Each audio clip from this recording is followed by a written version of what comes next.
Look at today's self-driving cars. They all wear the exact same bulky crown LiDAR.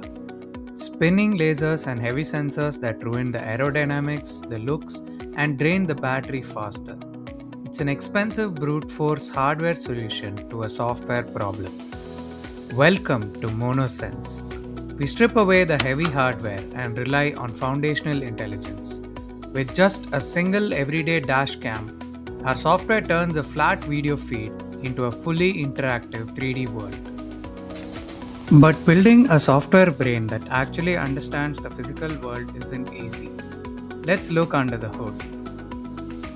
Once we built the 3D world, we had to teach it what to care about. MonoSense maps static infrastructure instantly, identifying speed bumps and roadside obstacles with centimeter level precision. But the world isn't static. The software precisely categorizes dynamic agents, separating parked cars from active threats and calculating velocity vectors for anything in motion.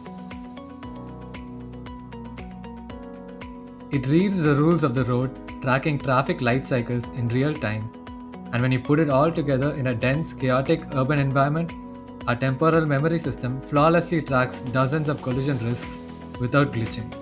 You can't just throw machine learning at a car and hope it survives extreme cases like bright daylight into dark. To survive these boundary conditions, we didn't just add more AI. We engineered a rock-solid foundation of pure geometry. We designed flexible mathematical rules that guide the software, ensuring it never loses the road, and no matter how extreme the lighting conditions are. Heavy hardware is the past. MonoSense proves that with rigorous engineering, smart memory, and a foundational understanding of space, a single camera is all you need to map the world. We are Raghav and Prithvi, and the future is now.